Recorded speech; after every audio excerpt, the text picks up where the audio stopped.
Greetings, scum, and welcome to Ludonauts. I am your host, the narrator, an eldritch being dwelling in a dark black hole at the centre of the cosmos.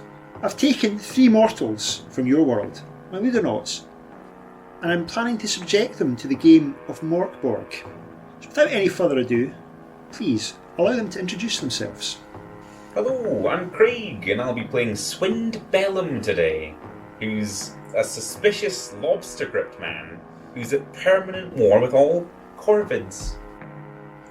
Hello, my name's Robin. I'll be playing Vata Makari, who is an egocentric, maniac-faced, fancily dressed man with a very, very bad accent. And I'm Michael. I'll be playing Gotfin the Golden, a conflicted, hauntingly beautiful nihilist. We find ourselves, dear listener, back in the dying lands. In the vast crumbling edifice that is the Palace of the Shadow King, there stands a tall tower of crimson bricks, home to the assorted guardsmen and soldiers of the Shadow King. And at the top of that tower is a chamber, perhaps formerly the dwelling of some courtesan or highborn lady, but is now inhabited by 3 unlikely heroes. It's been several days since the traumatic events in the Cursed Den. Svint, Godric and Vatar have been resting up and enjoying the luxury of eating actual food, which, although simple fare, is a considerable step up from the slop down in the dungeons. So I miss the slop. So the 3 of you are in this room at the top of the guard's tower, essentially.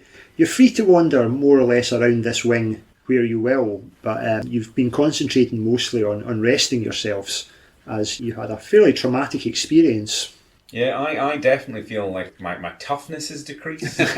It certainly took it out of me, and it hasn't returned yet. I also feel like my toughness decreased by exactly 1 point, but everything else has gotten a little bit better, given the rest. I'd like to be able to empathise with you, because of our exactly the same situation, but I won't. So the room that the 3 of you have been billeted in, as it were, as I mentioned, it was possibly formerly some fine lady's room. There's a massive silvered mirror that takes up more or less 1 wall. There is a large 4-poster bed, but you've also had a couple of pallets brought up to sleep on. Has one of you hijacked the bed for yourself, or are you all... Vatar, absolutely. Straight in there? No, so not only has Vatar taken the 4-poster, he has raided the old walk-in cupboard and sort of surrounded himself with the fine, moth-eaten but fine silks, gowns, dresses, undergarments, everything that belongs to all the people who used to live here before, and has formed a sort of little wall around where he sleeps. Ah. A barricade of clothing. Like a nesting animal. Swind has taken, as soon as Chester drawings. Yeah, there's various furniture. None of it's in particularly good condition, but it must have been very fine at some point. Swind has put each of his 3 monkeys in the drawers and just stored them away for the night. And he's kept a keen eye on the, assuming there's windows to... One aspect of this, which perhaps is less appealing to Svint, is the potential proximity to crows. This is the thing. Being in a high building. Swind is sleeping on the windowsills. He sleeps with one eye open. Well, you sleep on the windowsills to avoid the crows. Well, to keep an eye on the bastard. They're coming. Obviously underground was preferable with the slop and the... From a crow point of view, Mental image of Swind just making tiny nooses, and he's hanging them up along all the windows. Crow traps. Well, to Gotvind, of course, one prison, even though it's more comfortable, is very much like another. So I've quite happily taken one of the pallets that's been brought up. Just been lying on the floor. Lying on the floor, contemplating the abyss. Do you ever take your armor off? As little as I can. I would say yes, I take the armour off, but I leave the helmet on. I like to imagine that what we do is we just pull water in through the gorget, and then we shake it around and just let it sluice out the bottom to keep you clean. It's a hassle, but it's worth it. So the other guards that are stationed with you in this tower, they're coolly friendly. They don't have a problem with you, but you don't feel you've particularly bonded with them at all in any of the time. Perhaps they know of your past. Maybe some of them brought you in, we don't know. Teen birders. They may know themselves as our jailers. What you're telling me, the 3 maniacs haven't bonded well with the normal people. Well, are they normal people, though? That's a good point to the end times. There's a knock at the door. Enter. The door opens and in walks Captain Creel, As you may remember from last time, he's a sort of quite tired-looking middle-aged man, grey hair, neat moustache. Can't relate, of course. Morning, gentlemen. Rested up? Captain Morgan? Herr Captain? Mourned. Yes, as rested as one can be. He's been like this all week. Well, that's good. Brother Parsival wants to see you. He's got a little job for you. And then he walks out again. Well, I suppose we must find our way to Brother Parsival, whoever that may be. Well, I was going to say, do we know Brother Parsival? You've no idea. Okay. As usual, the captain is most unhelpful. We must find him ourselves, and I'll just walk out the door and start exploring. Yeah. I'll follow. I assume we're wearing full regalia, full armour, full plate. I'm definitely covered in armour and have a whip here. We're ready to go, yeah. Yeah, Vatar is more or less almost always like whenever he's in bed, it's like when you dig up like a bug body surrounded by all his weapons, his ornaments, his vanished from life. I'll open the drawers and collect my monkeys. Vatar accompanies Gutfin out into the corridor. You're at the top of the long flight of stairs that leads down. I shall descend the stairs. Can I see where Captain... What's he called again? Captain Creel. He's only Creel. slightly further ahead of you. Well, I will follow down the stairs. I'll bring up the rear, I think. Seeing as we're so high in the bloody sky. Every step takes you further away from the domain of the crows. I feel a lot safer with each step. You know, they watch you in your sleep. Mm-hmm. I mean, I'm glad you're starting to get what I'm putting down. Like, I'm glad you're starting to agree that we are troubled by crows. No, nothing. You are troubled by crows. Well, I mean, as a group, we're troubled by crows because they will come for me because they famously remember what I've done, and they're not going to differentiate between the three of us. Not the ones you've killed. No, but they're families and loved ones. Mm-hmm. They're loved crows. You follow Captain Creel out of the tower through various dank courtyards, through twisting corridors and past large empty echoing hallways. The palace of the Shadow King is fairly uninhabited. You see the occasional servant or a servant of a servant or the slave of a servant going about various tasks, and occasionally there'll be a nobleman or woman on the way to perform one of the many obscure rituals that seems part of day-to-day life in this palace. The captain leads you through a grand hallway and down a little side door, and there's a really small, narrow set of steps that seems to descend. You go down and down, and they're getting pretty narrow.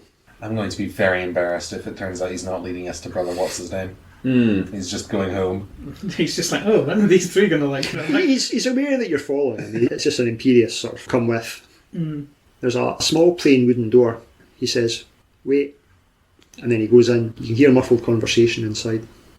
We'll Do we want to hear the muffled conversation? We'll just talk amongst ourselves. I will try and ignore the talking amongst themselves and try and hear as much as I can of the muffled conversation. Do you want to make a presence roll? Can Vatar also press his ear to the door? I will press my eyes to the sky. 16. That is a pass. Ooh. And that is a 15. Yep, that's a pass. And you're just screaming about crows. No, I'm not screaming. I'm just keenly looking at the sky. But we've gone down some stairs. So we've gone into the hallway, down a side door, down some stairs. You sense you might be somewhat underground. You're not sure. But like, you can tell that there's no sky immediately above us. You're fairly far from crows. You don't think you're as deep as you were when you're in the dungeons. Yeah, but you're definitely... What I'm hearing is I'm not safe, and I'm going to keep an eye out. So anyway, you hear muffled discussion. So you think we can trust them? I don't know, probably not. But I mean, ultimately they are fairly expendable. This is true. Don't worry too much, Captain. I do have a backup plan. Send them in. I will move away from the door. You quickly stand up. Captain Creel emerges. Says, in you go, lads. And he heads up the stairs. Herr Captain, is there a guide available who can take us back to our tower once we have concluded our business with Brother Parsival? Oh, you'll be heading out promptly, I think. I've already walked in the door. Okay, oh well. Now I'll follow in. I will stand and give a nod of my head to the brother. So you can see that you're in a fairly small, simple room. There's a man. He looks like a monk of some description, perhaps one of the orders of the basilisk. He's in the black habit. He's got the shaved head. He's quite a kindly looking man. Elderly, maybe in his 60s or 70s. As I said, he's sitting at the desk. He's got 3 stools laid out in front ready. On the wall behind, there's shelves full of, looks like documentation of some sort, ledgers perhaps, you're not 100% sure. The most noticeable thing about this room is that the floors and ceiling seem to be covered in tiny little white tiles, little mosaic tiles. Ooh. And looking closely, you can see they look like baby teeth. Tasteful, hard wearing. Less horrific than if they were larger teeth. I'll be very intrigued by them. Like, go up to them and try and inspect them, and then be disappointed that they're not like bird bones of any kind. Like, Can we rewind a little? What do you mean it's better than if it were large teeth? If he has a collection of baby teeth, then those could have been acquired from natural causes. Falling out of mouths. No, that makes sense. I was like you need a lot more baby teeth to make up the volume. Yeah. Hello, do come in. Would you like a seat? Yes, absolutely. We were having this conversation in front of him. Yeah. I will silently stand. Fine. He says, yes, little unusual decor, isn't it? They say this room, the milk teeth of all the Shadow Kings of old were kept here and added to the room over the years. It's a strange custom. They stopped doing it some centuries ago. Well, I guess they sort of ran out of room. Hey, would you care for some seed cake? He's got a little plate with seed cakes on it. Yes, absolutely. Don't mind if I do. Danke. Sure. I'll open up the visor on my helmet very slightly to allow the cake inside. Yes, splendid, aren't they? Barbarousse down in the kitchen does a lovely seed cake. Okay, I'll taste it. And does it taste nice? It's just seed cake. I mean, it's not bad. Yeah. It's not bad. You've had worse. Interesting. I mean, you're not a big seed cake fan, but No. it's all right. It's a way of having very calorie-dense things all clumped together in a usable block. I'm trying to toughen myself up, so get some heartiness back in me. Some protein. So I'm delighted to make your acquaintance. I'm Brother Parcival. I'm the Shadow King's accountant. Ooh. Now, His Umbral Majesty has asked me to extend his eternal thanks to your good selves for the work you have done for him. Now, Captain Creer's led me to understand that you're happy to join us, to work for us. Happy's a very strong word. Indeed it is. I mean, this one, I don't know if you've ever been happy. I've been happy. Yeah, I don't know if you've been happy. I've been happy, but Gothman, you give a sort of sense of like perpetual melancholia. We will do your task. I think the teachings of Necrobell teach us that happiness sometimes comes from within. I wouldn't have described Necrobell as being a kind of cheery sort of religious figure. I'd always thought it was more of like, the world will grind you like the millstone, leave not the baby teeth of your kings to rot, that sort of thing. I didn't realise it was happiness comes from within. Attitude is everything, as the scriptures tell us. The Little Book of Necrobell. Yes, I'm quite surprised to learn that there's any religion that teaches anything of happiness, to be honest. Well, we do have a little issue that needs sorting. Now, the villages of the northeast peninsula, Atlasia, Markin and Loudon, they've fallen rather badly behind on their tithes. Oh, I see. Yeah, like okay. We'll go sort them out. Yeah. Obviously, men such as yourself, I know, are loath to turn to violence. But it seems that looking at you, I can tell that all three of you are certainly capable. Oh, yeah, loath. It's so very terribly loath. Ooh, we hate the violence, don't we? Yes, it's the last resort unless it's on birds. Yes, we require you to travel to these three villages off the peninsula and, either collect the tithe or else provide that, perhaps gently remind them that the Shadow King's patience is not infinite. Just we understand what you're saying, but just to fully understand what you're saying, how scorched earth would you be comfortable with? You don't kill the goose that lays the silver eggs, as the old story goes. The geese, we don't kill the geese. Mm-hmm. We just burn their houses to the ground. Anything that is not a goose is what he is saying. I'm very conflicted about your metaphor here. Has there been any contact with these villages? Do we know that there are people to pay the tithe still? It's traditional for them to send it by the equinox, and as you're aware, we're now 4 or 5 weeks overdue. I do pay extremely close attention to the equinoxes, yes. Yeah, fortunately when I was in prison, my copy of the Farmer's Almanac didn't make it to us, so I was not aware that the equinox had been and gone. But Brother Parcival, that sounds like exactly the sort of, how would you say, delicate diplomacy for financial remunerations that we are capable of. We will need probably sacks. Sacks, yes. Empty sacks. Torches. Torches. Oils. Magnesium strips. We will provide you with a cart and 3 of the lowborn to assist you. Wunderbar. Okay, yeah. And what do we get in return? You're employed by us. Okay, I just wanted to cover that in case we were But- like doing a thing for free. But yes, We've been given bed and board. That's pretty I generous. just wanted to cover our bases. No, that's fair. We are unionised, obviously. I mean, I will consider this as a trial run, but I can anticipate a long and healthy working relationship between yourselves and the Shadow Court. Sometimes it falls necessary for men who are prepared to do jobs that perhaps the regular soldiery are less suited for, if you follow my drift. Oh yeah, Vata taps his nose again. Yeah. The delicate work. Yeah. Yes. I'm glad we're off in accord with this.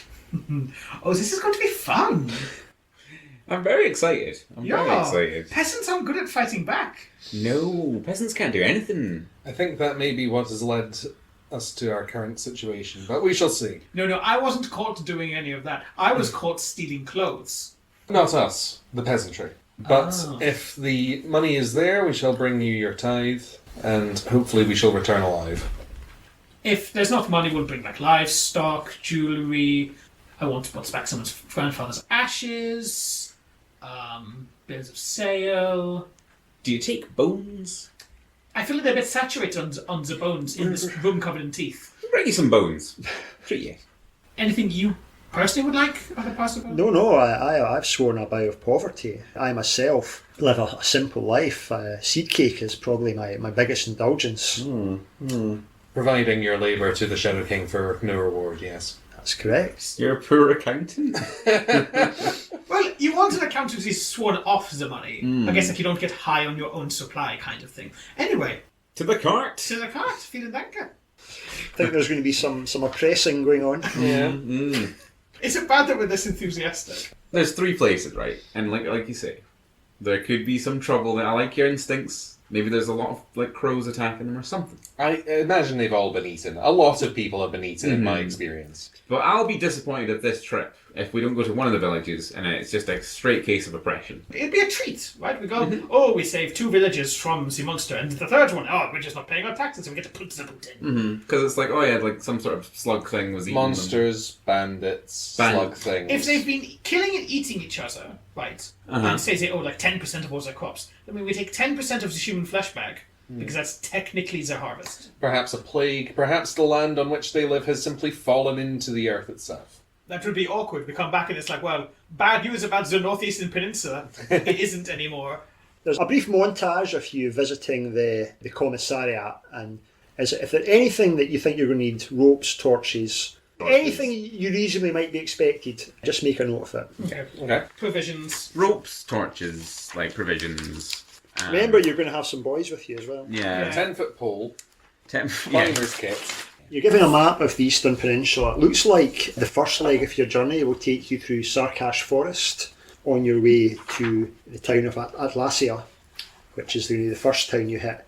And then from Atlasia, the road splits off in 2 ways. You can go to the coast to Loudon, or further north to the foot of the mountains. And our taxes to be collected from Atlasia, Loudon and... Marken, then to the very north of the peninsula, to the town of Markan, which is a slightly larger town than Atlasia and Loudon, which are just villages. And do we have an idea from Parzival about how much tax is required, how much tithe?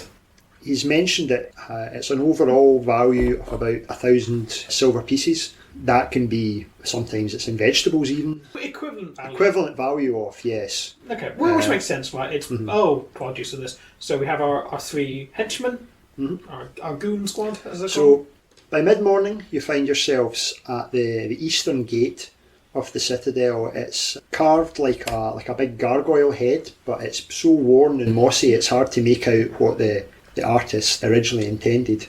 And there are 3 figures standing by the cart. You notice all 3 of them aren't human. They're earthbound, these part dog creatures that are the very lowest rank of the servants in this place. They exist in this world. You know, you see them about. They suffer a lot of hatred and discrimination from full-born humans. You know, partially because of their believed unnatural origins. No one really knows where they came from. Well, what is their believed unnatural origin? Oh, guess. Oh, that part dog. Yeah, part dog, part human. What do you think the unnatural Well, they're origin called was? Earthborn.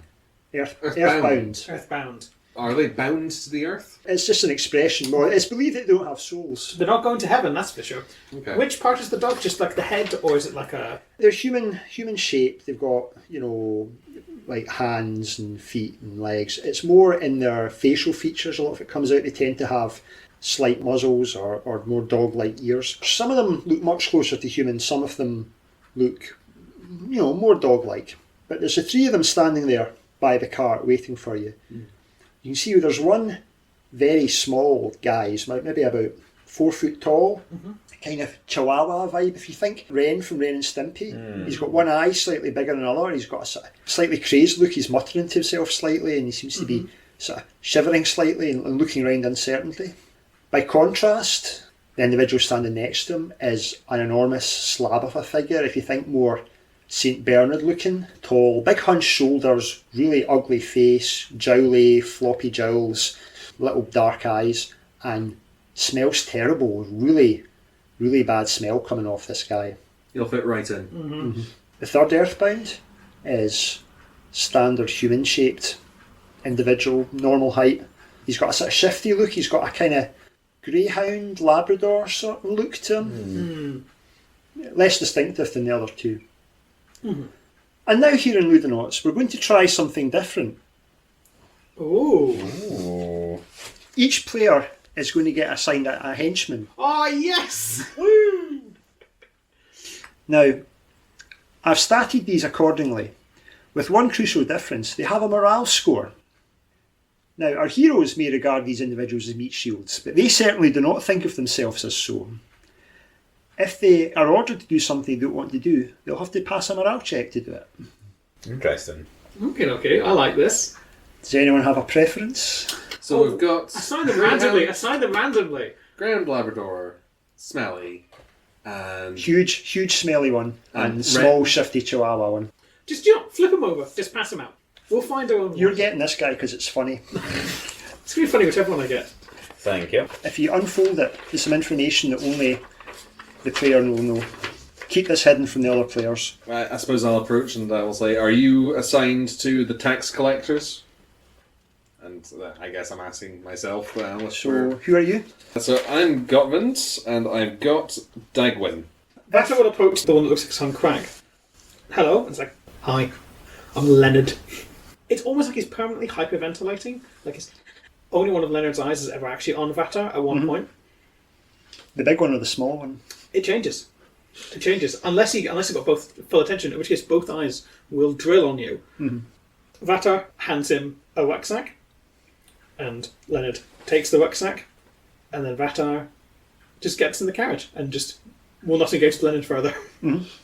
Swind's is like, I want the big one. I'm taking the big one. The big one's mine.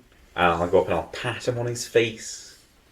Because I want to pat him on his head, but he's too tall to reach the head. So Svin goes up and pats Sweet Boy on the head. Sweet boy. Sweet boy. Sweet boy's beautiful. Swin loves Sweet boy. Tremendous. Sweet boy, it says here, is massive and monosyllabic. Yes. I guess Sweet boy would be like, stop. Stop, please. Sweet Boy looks singularly unimpressed. Singularly unimpressed. Swind is just, it's a good dog boy. Enamoured with Sweet Boy. Swin would be like, so what's your name? And Sweet boy would be like, Sweet boy. And then just big eyes from Swin for the rest of it. Just contented. In answer to Gottman's question of are you assigned to the stock takers, Dagwin will bow and scrape and say, yes, my lord, we're here to be of absolute any service that we can provide. Polish your armour, perhaps, or your shoes. What can we do for now? And then Gottman gets in the cart, let's set off. Yeah, Vatar's both thinking, I wish I'd gotten that one. So, Leonard, come! Leonard sort of scuttles up the side of the cart. Yeah, Leonard's a scuttler. okay. So it's a horsing cart. If you imagine pretty much your standard cart for transporting Goods. bales of hay, goods, that sort of thing. The back half of it it's like half of a covered wagon, you know, the back half has a sheltered bit, but it's not the full size of it. Some ribs going over with like canvas covering it. Okay. Do you know the way? If you're talking to yourself, like you're going to have to do both voices. Yeah. I know, I'd kind of announce it to the present company. Yeah, if you have a map, and I believe you, Gotvin, you've got something very special. You have literacy. Oh. So I did liberate this from the commissariat, and it holds up a tiny little like tome. It's got a leather cover, and it says "How to Master the Cursed Runes for Dummies." Okay, very well. I suppose I'll sit up front and navigate, and I'll get Dagwin to... Or Dagwin himself will probably be like, I'll steer the cart, sir. I'm absolutely happy to do that, and be of any assistance necessary. Always bowing and scraping at you, Dagwin.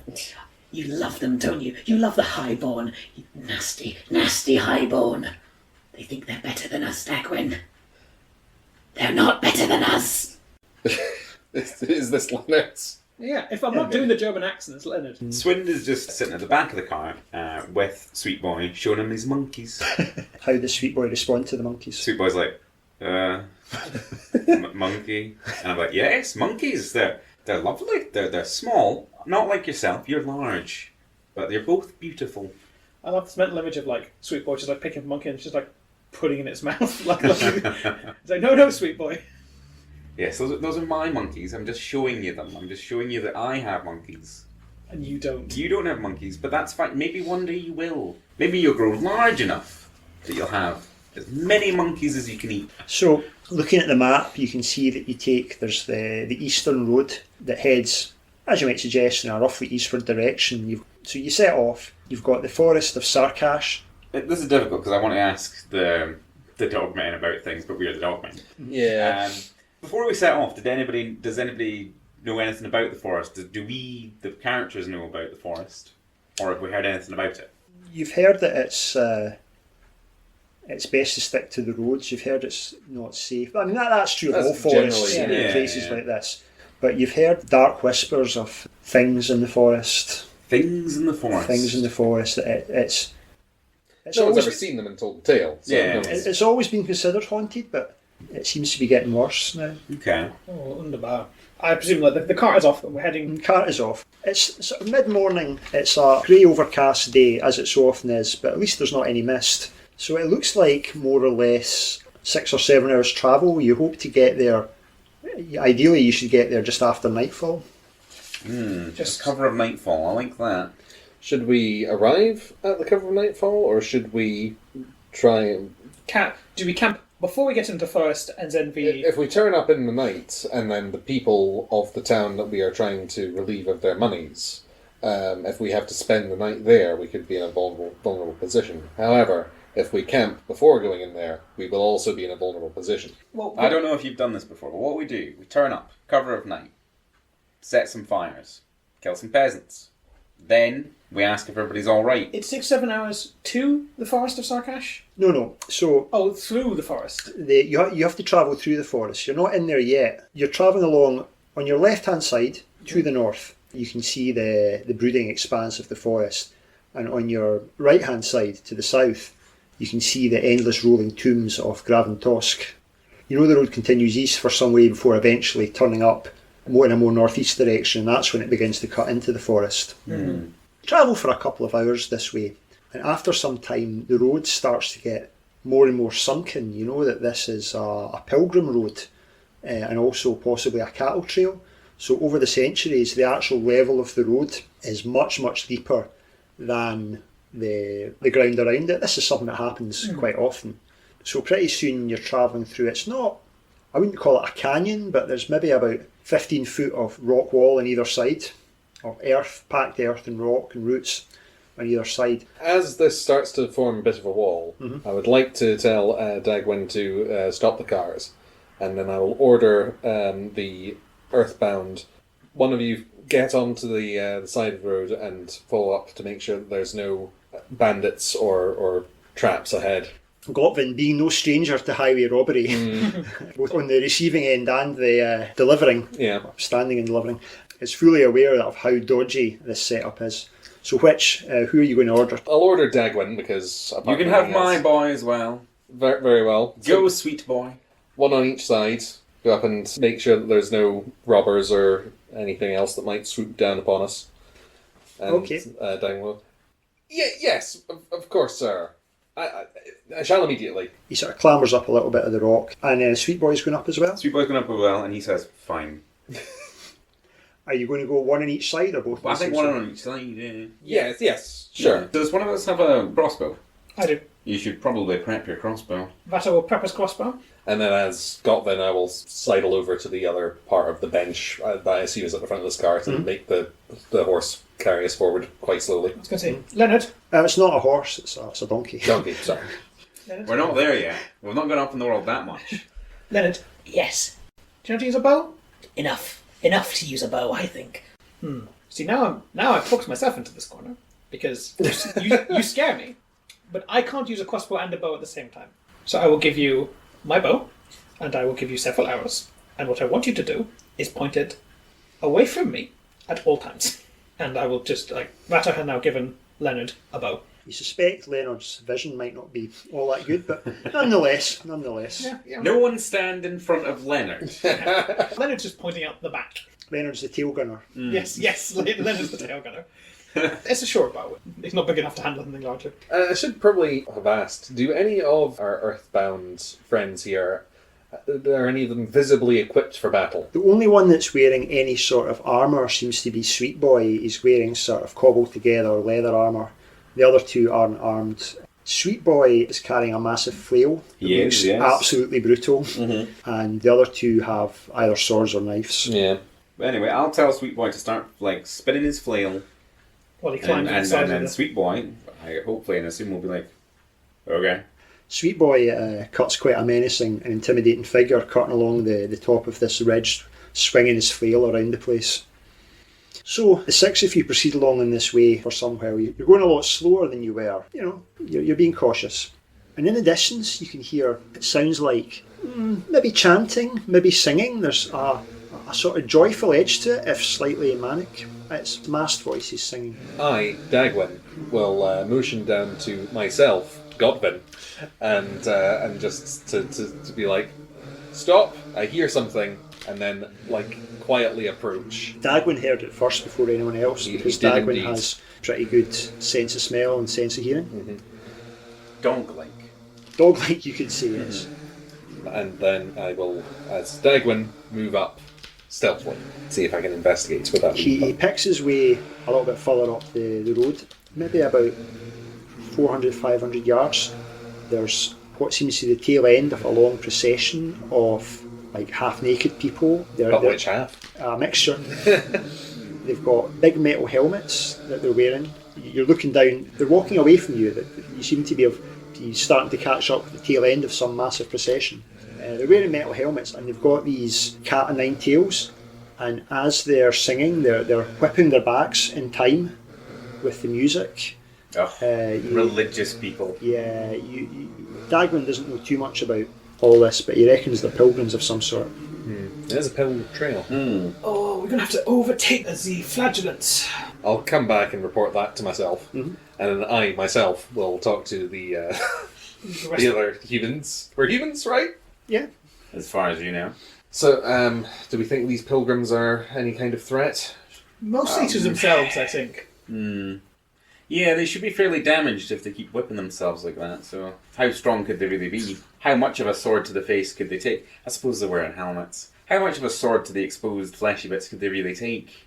Looking at the map, you can see that you're maybe about 15 to 20 miles away from the Basilica of the Brotherhood of Ecstatic Annihilation. It's a stop on the Pilgrim's Trail. It's famed. It has the anti-shrine of the heretic Cardinal Gvarg the Kindly. Kindly? He sounds lovely.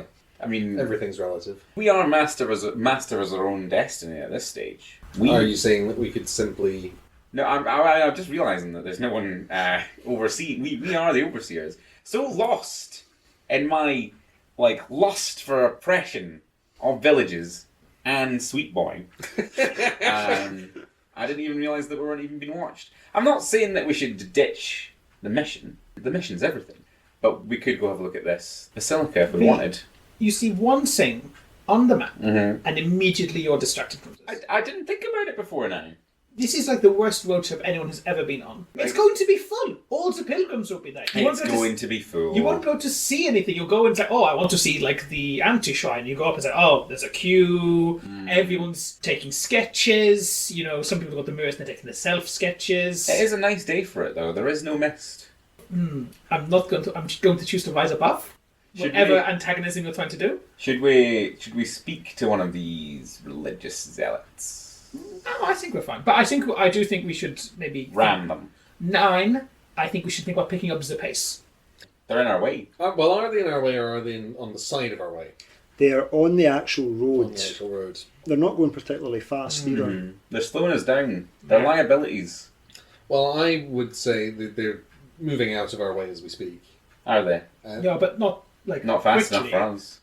No, but... You've not caught up with them. You're still stopped. You're discussing what to do. Yeah. Because the longer if we could keep have having this sweet boy. If we conversation, keep having this conversation, it will resolve itself, yeah. We could have Sweet Boy mount the front of the donkey and then just starts flailing, just spinning that flail. I am in no Zealots. particular hurry to fulfill our quest. Hmm.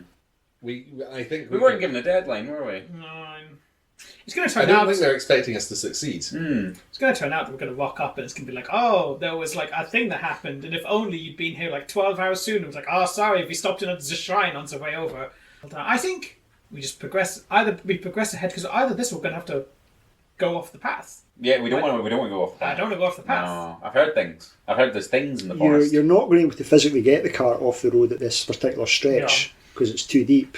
Too deep. Well, we should probably keep moving. If you were on foot, sure, you could easily just overtake them, but Also, however, if we stay here, the chances that we get snuck up on by some bandits, we only have the 3 dogmen, and I think mine is broken. What issue do you have with the Earthbound? Earthbound in general, actually not that much. I mean, this specific Earthbound. Have Just, you just seen being, him? you're just being very clear that you have no issue with No. Earthbound in any, like you're not. Um, There's no pre-existing problem that you have. Earthbound tastes almost exactly the same as people, Good to know. but I actually do think Leonard has like an infection that has reached his brain. And what do you think, Leonard? Leonard just sort of shrugs in that sort of, he's got a point. Whatever you say about the Highborn, he's not wrong. We didn't come to an actual conclusion. Are we just going to wait a wee bit for these cultists? I think we should keep going because we're currently in a very ambushable position and there are only 6 of us. Well, that's true, but we also have scouts, lookouts. Expendable. I think we should just keep going.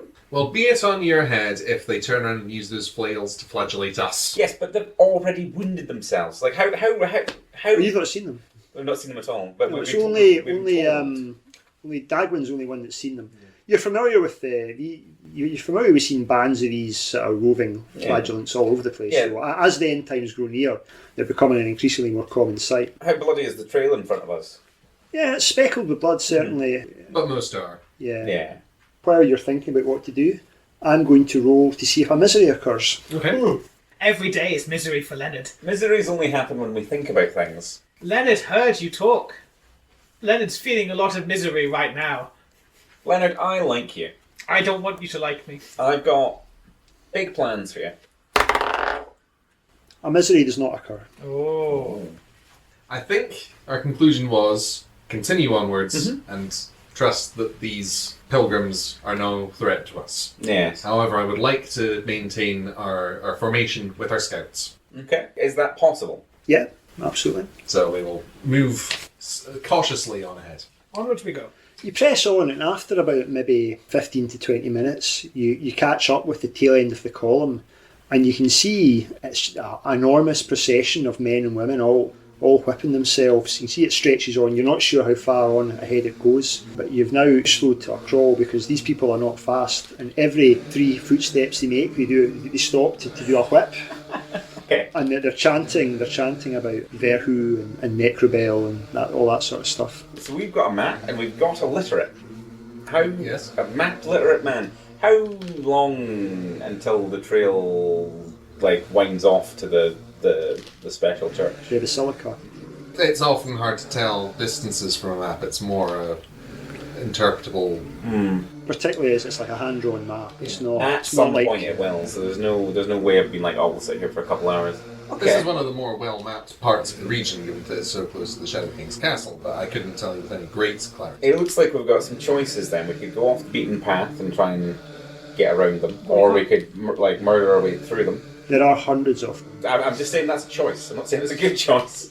We could always just call it for the day, set up camp. They're moving at an absolute crawl. Camp is very good. Gotland, you speculate looking at the map that you're maybe going at the normal speed. Your current location, you're maybe about 40 minutes to an hour to the Basilica. That's travelling at the speed you were going at. You think basically it's going to be most of the afternoon if you're slowing down to pilgrim pace. This is the problem with traffic. Option 3. We strip ourselves. No. Okay, hear me out. Just let me pitch this one, right? We half strip, because they're half stripped. I'm trying to say we merge in with them, you know? We camouflage ourselves as flagellants. We whip ourselves every 3 steps. And eventually, if we play it cool, we'll split off from them. And thus we'll be camouflaged. I think that this is all the usual trap that people find themselves in, where it will all pass more smoothly if we simply surrender ourselves to the inevitable and have to wait in traffic. You have such a specific philosophy, Gothfind. However, in this instance, I agree. It's going to be hours before they pass. We can't go off the road with this. Your plan is insane because it doesn't move the cart that we have. Yeah, I was Any thinking of torching the cart and... and becoming a roving flatulent. I say we just tolerate the several hours, the rest of the afternoon, and then we can camp when it hits nightfall. Unfortunately, that means are we going to get jumped? Probably, but this is the end time. So you proceed onwards at a snail's pace, the dreary chanting of the flagellants filling your ears for hours and hours. And Swin's into it. Swin's into it. Perhaps everybody else's tempers are starting to grow a little bit thin. Mm-hmm. No, it is merely another thing to No? suffer through. Okay. You see Sweet Boy's grinding his teeth a bit more. Sweet Boy knows that, like, the second this passes, Sweet Boy's going to have to like, climb back down and get in the cart with Swind. So, like, I've not ordered him to not be swinging that mace. He has been swinging that mace throughout. You can see the flagellants' helmets they wear. If you can imagine a bucket helmet, but it's on an inverted cross on the front, so they can only really see a really narrow strip in front of them. And the cross piece is over their mouth. So they have a gap for the mouth. they can eat toast. Toast, specifically. All of them helmeted. All of them helmeted. The helmets seem to be a theme. They're welded into them. It's like a penance thing. Oh, I They see. can't take them off. Well, I suppose that makes slightly more sense of the... How welded are they? Like bolted in, or like... Welded in, so I imagine the bottom bit is welded on once they're on it. They can't take it off. What is it about, like, the fact that the end times are coming that makes people utter fashion disasters? It's the mortification of the flesh. No, but you It's could be necessary. classy about mortificating the flesh. I say to the voice of the god that oversees our world. Put a bit of zhuzh into that thing, you know. I'm going to say Dagwin gets bored during the course of this and tries to sniff around for some rabbits or something to catch. Do you want to make a presence roll? Sure. Eat. No, this part of the world seems Barren of all barren, life. almost lifeless. Yes. Okay. Well, How joyous are the flagellants? Because you were saying that they were joyful. They seem to be having a relatively good time.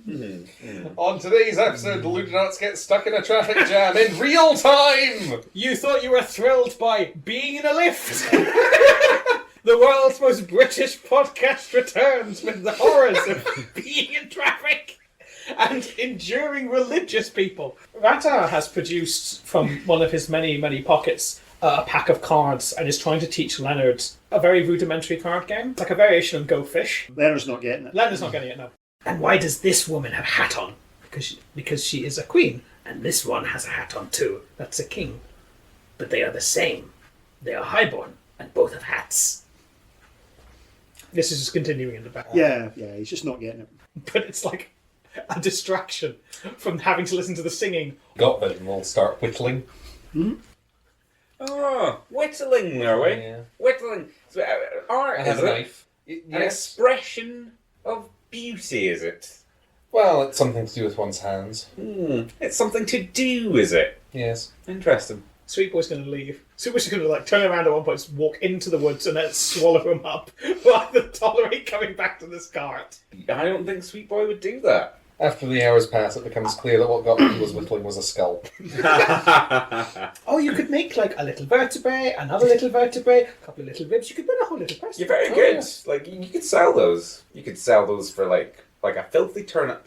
After what seems like an interminable age, the road begins to somewhat flatten out and you reach a junction. You can see one road branches off to the north and you can see it heading up. There's a great sort of like a crag with a really narrow set of steps carved into it, and you can see the pilgrims gradually working their way up there to what you can only assume to be the Basilica of the Brotherhood of Ecstatic Annihilation. And I take it that is not the road we need to follow? That is indeed not the road. Well, thank whatever gods you pray to. Oh, Any thoughts you had of visiting the Basilica of the Brotherhood of Ecstatic Annihilation have gone, you know. Even, Well, can we go on the way back? what, for like a little drive-through? Well, like, Do you want to go to the gift shop? They might not be there. They might not be so busy on the way back. The world might not exist on the way back. Can we pop in on the... The omniscient narrator told you that any thoughts of visiting... Like, that's how long it took, it's the amount of time it took for all of us to not want to go. the fact that there will be pilgrims there has put you right off. Yeah. If maybe it's something you might have considered in, you know, In happier times. under more normal circumstances, you're definitely not up for a visit to the Basilica. Although you have heard it's lovely, but I have heard that. it contains the interred body of the heretic Cardinal Borg the Kindly. So for a copper piece, you get to spit in him, and for a silver piece, you get to piss in him. Ooh. Because we don't take kindly to kindliness. We don't keep. No. See, that's a good ruse, because everyone needs to, like, you've been doing this long trail the whole time, then you need to go to the bathroom. It's like a silver piece to go to the bathroom, but you make it a fun thing, you make it a novelty. That's called upselling. You know, you're quite right. Leonard, take that out of your mouth. I don't think printing presses exist anymore, and I have one set of cards. And this will have to last us the whole way back as well. Anyway, which way? So the road that you're on veers towards the northeast. It started to flatten out somewhat, but you can see you're now about to enter the forest proper. Oh, we weren't in the forest proper before now. Not so much. You were, Oh, you were God. sort of along the side of it. Oh, Christ. Oh, Necrubel. Necrobell. By the basilisk. The mighty basilisk. It's now early evening. You've maybe got about an hour of light left. We I should say- probably camp. Camp, before we get into the forest, I don't want to be setting up camp in the forest during nightfall. It will be easier to hide the cart within the forest. Yeah, but consider everything that lives in the forest will be excellently hidden. We have an hour, time to set up a camp, and then we can just power through the forest in the morning. Well, so be it. But I vote. So, I think we should park outside the forest, camp up. The dogmen don't need to sleep, I assume. And then we can sleep, we can get rested. We park at the side, like not in the forest. It's on the not a road. case of the forest starting abruptly. It's sort of more. builds up. Deepening. Yeah. Yeah. Now at the moment, you're in what I'd describe as a lightly wooded area. Could we perhaps park behind a thicket? Yes, if you want. Try and conceal our camp a little bit, which I don't know what I would roll for that. It would be presence. Yeah. 14. You do a pretty good job of gathering sort of brushwood, bracken, gorse. You see, were I a highwayman, which of course I'm not, and I saw people encamping with a cart, I would assume they had something to steal. we were in prison together. We know you were a highwayman. I'm a man of the law now. You enforce the will of the king. Yes. There will be a lot of that later. A lot of enforcing going on. Boot on face. Step 1, burn the first village to the ground as an example to the other two. No, we do like a Step proclamation. 1 is to thing. build a fire, perhaps, although that will make us very easy No, to no, spot as well. this is when we're doing... We're hypothesizing. Step 2 is probably to decide who takes watch. I'll take the first watch.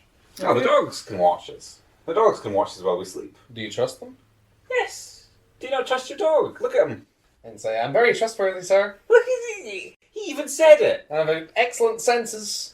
I think there's a sort of sliding scale of trustworthiness with these guys. Leonard can see things. Leonard can see many things. And they whisper to Leonard. Leonard can see many things. I will take the first watch. Okay, sweet boy. What I want you to do is watch my friend here whilst he takes the first watch. Okay.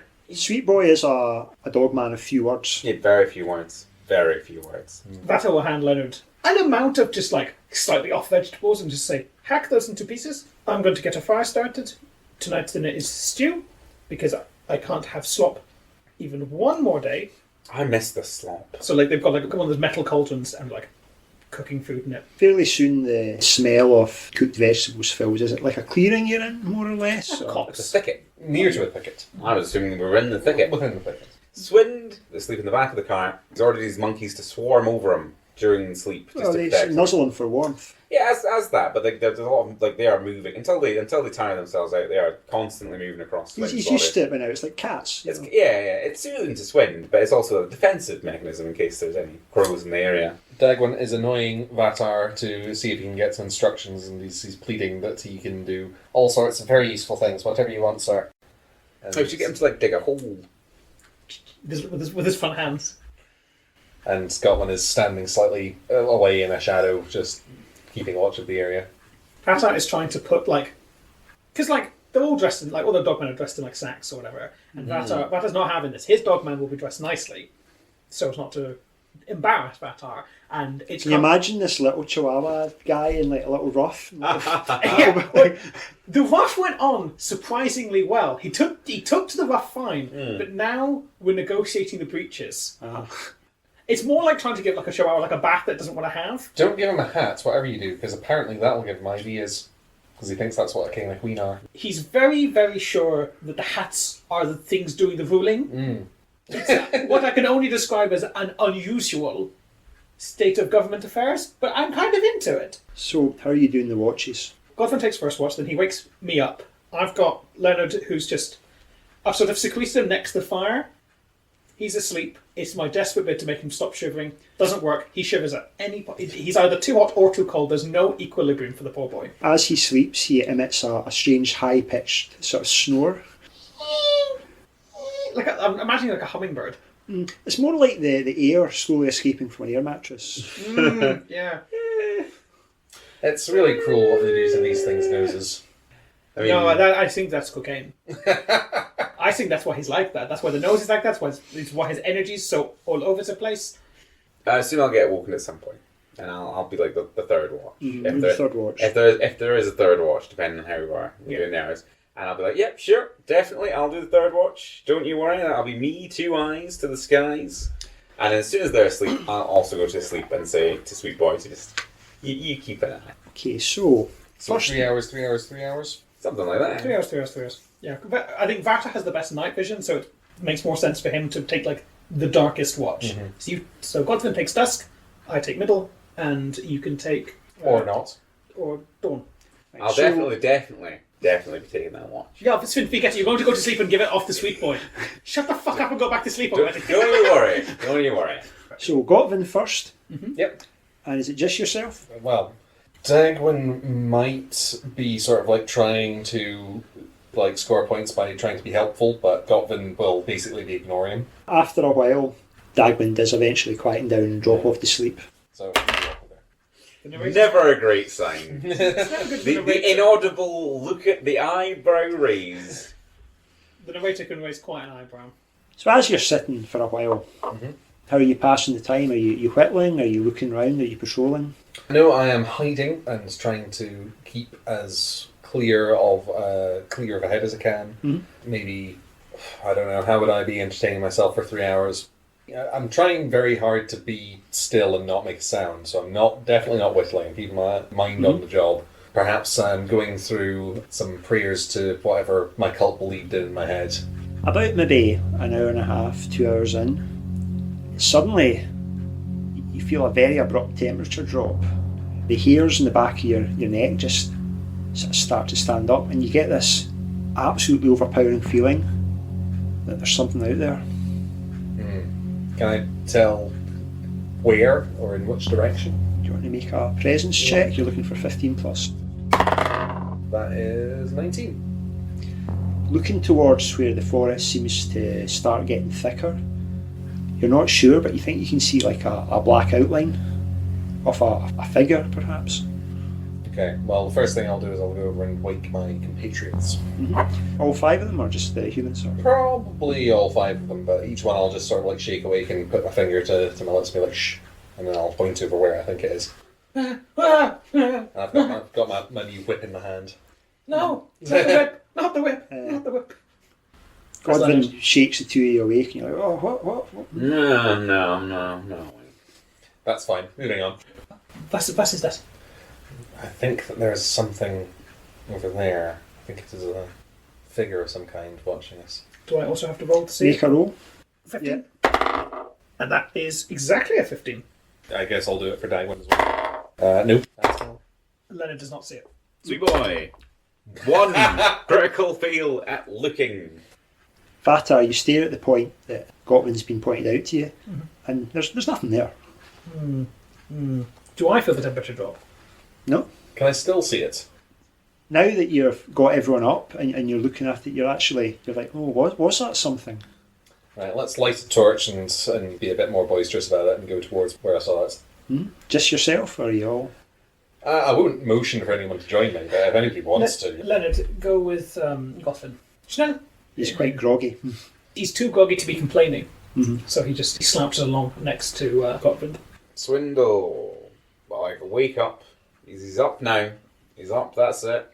I'm taking the watch. What am I doing? Do I see anything? You don't see anything there, no? Perhaps a trick of the mind. No, we're up now. We're awake. I think everything's going to be fine. You've only had about 2 hours sleep. I think everything's going to be fine. It's more like a nap. Clearly there's something unearthly happening here. And something maybe magical. Because I feel terrible. I feel horrible. Sven's just like that if he doesn't get enough sleep, though. That's it. So, Sven, go back to sleep. Godwin, I presume you've come back from Yes. this. Absolutely 100% sure you saw something out there? No. Oh, well, that's fair enough. Do you want to just... Maybe you should go to sleep. I can take next watch. It's not your time for another hour, but... No, but like I can take it. I'm up now. Leonard has gone right back to sleep. The embers are still warm. I can stay. Very well, I'll have my portion of the vegetable broth we were making and then go to sleep. It's good broth. Yeah, Yes. good. Good enough. What do you mean good enough? Don't like my broth? Like Swin was falling asleep, but he's like, oh, that's brewing now. Put my hand over my ears. I'm not listening to Another broth argument. Yeah. No, it's fine. It's fine. You know. Okay. Everybody else drops off again. Vatar is staying up to survey the scene. How's Vatar passing the time? The first thing he does is he does the dishes.